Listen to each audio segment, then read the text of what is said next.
question I have for you is, which character's arc changed the most from how you originally envisioned their evolution panning out day one of working on the Guardians trilogy, and then who else stayed truest to what you originally envisioned for them? The most different was Kraglin, because he was just the first mate who I gave a name to, and I didn't know that he was going to become such a main part of the Guardians of the Galaxy. Right. I never would have thought he was going to be on the poster with a head fin that just kind of developed. And also because it was cheaper, because we already had hired Sean for Rocket, and so we saved money by also giving him another character. But I will say Rocket and Quill and Nebula were very close to what I originally envisioned from the beginning. Special arcs right there. Going into that, Chris, for you. So he's been through a lot of really pivotal moments. Of all of the ones that happened in Guardians 1 and 2, is there any particular scene or thing he experienced that you find influencing your performance the most in the choices he makes in Guardians 3? Probably what happened in Infinity War and Endgame, with Gamora dying. That's got to have the biggest impact on Volume 3, certainly. He had found who he was in her eyes and his love for her. And so when he looks in those eyes and doesn't see that anymore, it's pretty heartbreaking. And I think that resonates through the course of the whole volume. Very much so. This question's going to make me sad, but just to theorize a little, what do you think the future would have held for him if the original Gamora was still there? How might his path have been different? Oh, I think that they were in love. I think the next natural step is that they would have started a family and been happy to be together, I suppose. I don't know why I just asked that, 'cause now I'm even sadder that it didn't happen. He would have probably blown it, though. He would have been like, he would have screwed it up somehow. Hopefully, otherwise it's wouldn't be a great movie. The point is, you keep screwing up, and then it forces you to build the relationship and get stronger and stronger. Warlock like she does in the comics. Oh, that would be good that'd be good. That'd be good. That'd be good. I'm not allowed to ask any spoilers, James, but I did want to ask you this particular question because a lot of people just assume that in order to continue raising stakes in a series like this, you have to kill off characters. So more broadly, can you tell us a little bit about your approach to either, needing a death because the story justifies it and you have to build stakes versus keeping a character alive and when that kind of satisfaction is necessary? I don't think that killing characters necessary. One of the things I've discovered over the years, as I've killed characters in different movies, people know that I'm willing to do that. So, I killed. Yondu died in Volume 2. Original Groot died in Volume 1. In Suicide Squad, I killed everybody, practically. I killed a major character in Peacemaker. So people know I'm a guy who's willing to go there. And I think that the movies have to feel like that, whether it's true or not. The movies have to feel like, their lives are really at stake. And in most movies, I don't feel like that. I think, in some cases, I don't think we really think that, Tom Cruise in Mission Impossible is going to die, but for the most part, you need to feel that sense of stakes. And I think that's what's important more so than actually killing someone. And it's all a function of story. And if someone dies, it shouldn't be. I try not to have people die and are just there to service another character. It has to work as a part of the story, and isn't just. Well, I mean that's not true in the case of the guys from the beginning of the Suicide Squad. That was. Just kind of killing them because it's funny, but if they're a real story, I would never have killed Yondu just to kill Yondu. It had to be intimately involved with the story, and I didn't want to kill Yondu. Michael Rooker is one of my very close friends, and I had him surviving in my first draft because I want to work with Rooker again, and I wanted to put him in the next movie, and it just came to me that this is what this is about. Peter Quill has to lose this character in his life, and Yondu has to sacrifice his life. He has to come through. This is his redemption, and he can only do that by sacrificing his life. So I knew it was the right ending for the story, and I'm always in service to that. Again, no spoilers, but how you handle all that stuff in this particular movie is exceptional and very well earned. Chris, for you, I love hearing everybody sing James's praises. So whether it's in movie 3 or any of the previous movies you've worked on together, can you give me an example of a time where you were having a tough time cracking a scene and some collaboration or a note he gave you made all the difference? No, I can't think.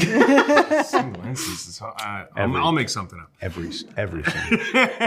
Oh my gosh. It'd be hard to zero in on any one. I guess what would come to the top of my head early on, in a lot more probably in Volume 1 and then also in Volume 2.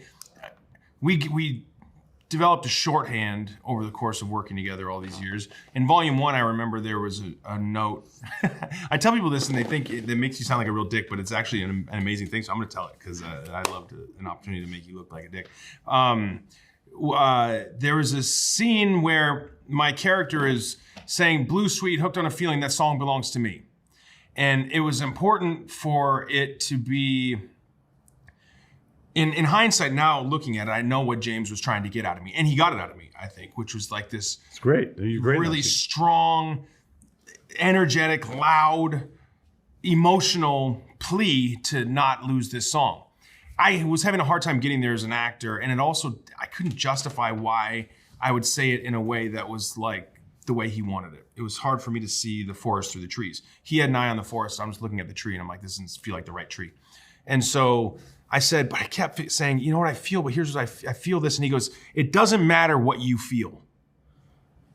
It doesn't matter what you feel, okay? It matters what I think. And I go, oh, okay.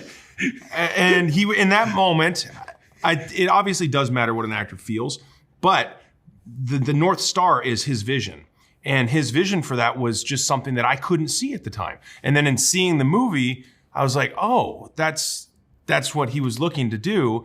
And it took me a while to get there. It was embarrassing to get there. And I thought that when I did that take in the moment, it was almost like a F you, I'll give you exactly what you asked for. And then he put it in, I was like, oh, that was really great. That's exactly what he wanted. So I really learned to, especially in that moment, trust him. I will say, like, that's actually, the second part I don't remember saying, but it doesn't matter what I think? Yeah. It matters what I think, yeah. Or does it matter what you feel? Yeah. I had said that one time to Elizabeth Banks too. She was doing this ridiculous thing, and I said, "What the fuck are you doing?" Like, she's wiping up the glass on the ground with a book, and she said, "Why are you stomping on my self-expression?" And I said, "This movie isn't about your self-expression. It's about mine." Yeah, but I'm joking.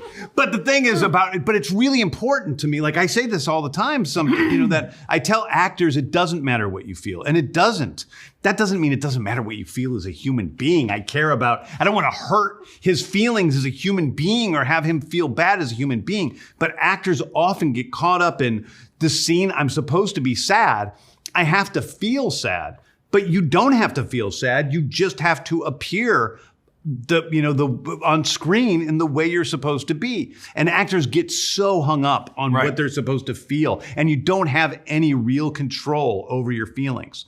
So when I tell an actor, it doesn't matter what you feel, to me, it's a compassionate thing to help them let go of this burden that they carry to try to feel a certain way and allow them to use the tools they have in the craft of acting to get to the spot where they can, probably will actually feel what they want to feel in the first place. But you can't get there by trying to feel something. Okay, that's true. Got there. Yeah. Ideal leader, and I'll use your term, a North Star there. So when you're functioning as a North Star in a series, I am wondering, with what lies ahead for you, what is something about being a leader on a series that you think you learn from Guardians that you'll carry over to DC? But then also, what's a tool in that particular toolkit that felt specific to Marvel and Guardians that you're starting to feel, is left behind and specific to that?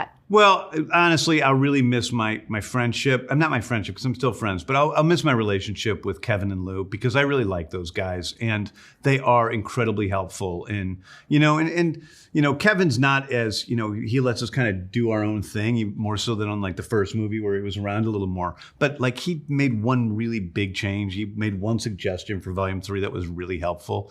And so I'll really miss that wisdom and the friendship. I think that, I really believe that the lyrics of Kenny Rogers' Gambler have all the clues for being a filmmaker, which is you got to know when to hold them, know when to fold them, know when to walk away, and know when to run. And that is with every single thing that I do on the movie. You have to know when to fight, and you need to know when to chill out and back down. And that has to do with other filmmakers. It has to do with actors. It has to do with producers. It has to do with studio heads. You have to know how to sort of ooze your way through things in a kind way. It's what it all comes down to. It's what it always should come down to. I wish everybody operated that way. Thank you. Thank you. Congratulations. Thanks so Seriously. much.